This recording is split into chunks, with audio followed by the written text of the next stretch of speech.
Any lineup changes tonight? Carter's in net. Lineup stays the same. Travis is good to go. Travis. Konechny, sorry. Oh yeah, he's fine. Yeah.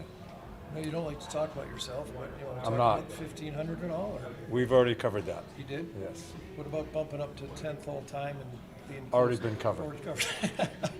Already been covered. Torts, how pleased are you with the defensive performances your team has been able to put forward?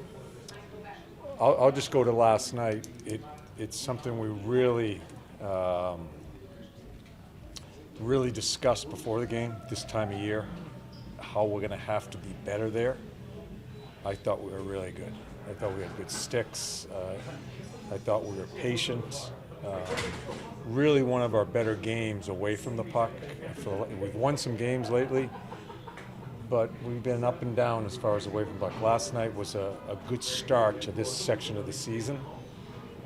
So really happy about that part of the game. Well, PK is really looking like a Brad Shaw PK Yes. of late. Yeah. How has his impact helped the team? Yeah, he is. He's done a terrific job there, and you know how he teaches. He kind of goes around and picks away at people, and his meetings are direct, and I think they've taken a little bit of pride in it. Score a huge goal last night when the momentum could have gotten away from us. Yeah, the whole group, and Shawzy's done a terrific job leading the way. You've talked a little bit about how the team has played differently this year than last year, and I wasn't here last year, but playing fast. You mentioned playing fast. Is that something that you see improving throughout the season as it's gone along here? That they've taken to that? Yeah, I think it's one of the. You weren't there last year, but we worked on defense and grind and all the things away from the puck because we needed to. Judging from when I had the opportunity to come in and what was going on in front of our goalie, we needed to get that straightened out. And we spent a lot of time doing that. We couldn't go into this year trying to win games 2-1. We needed to change something. So the balance we have here is I want to play with risk, more risk this year, but also remember the foundation that we built last year as far as away from the puck. And I think for the most part, in the first third of this season, we found our way there, and we've actually been pretty good at it as far as getting going quickly up the ice. So, just to answer the last question, it's the grind part of the year now, but I don't want us to lose the risk part of it. I want us to play with some risk. Just make sure we are handling the other part the right way. You have coached 1,500 games, not to talk about that specifically, but from when you first started coaching to now, athletes have changed a lot in terms of how.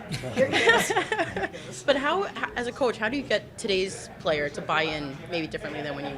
You give them my philosophy.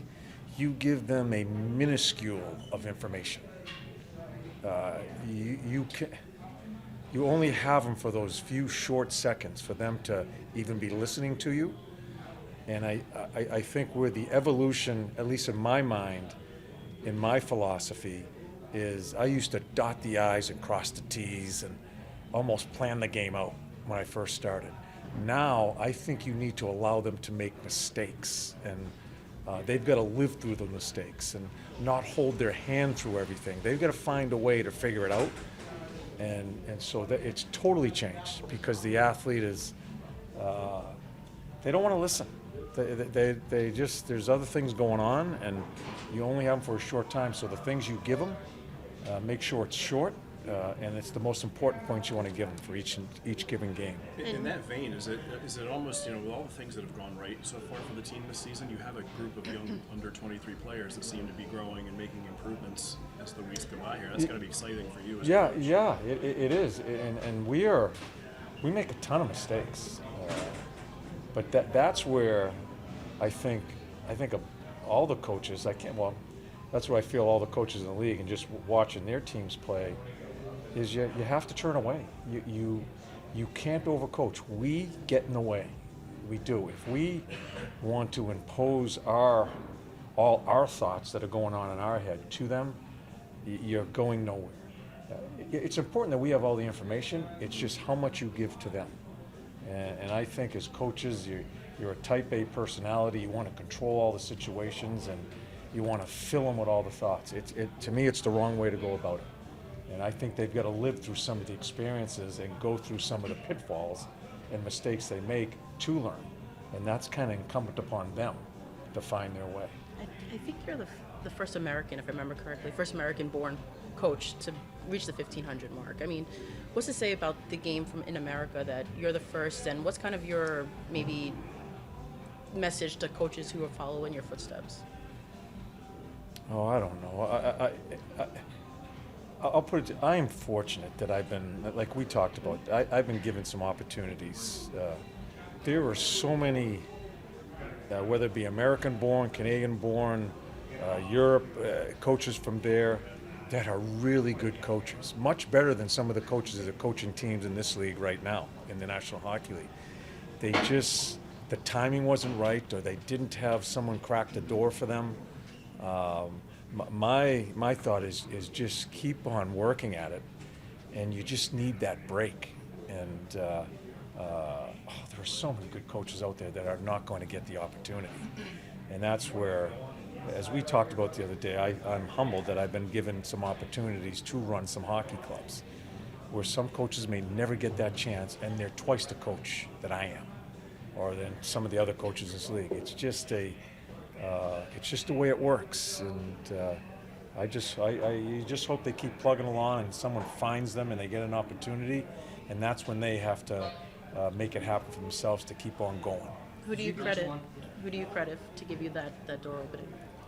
Oh, there's no question. The one man that I owe so much to is Rick Dudley. Rick Dudley took me out of the Atlantic Coast Hockey League, brought me to New Haven, Connecticut. The year Gretzky was traded to the Kings, we ran their minor league club. And then he took me to Buffalo as an assistant coach. And I coached with Duds for a number of years. I don't have a sniff of being able to coach in this league if it wasn't for Rick Dudley giving me an opportunity.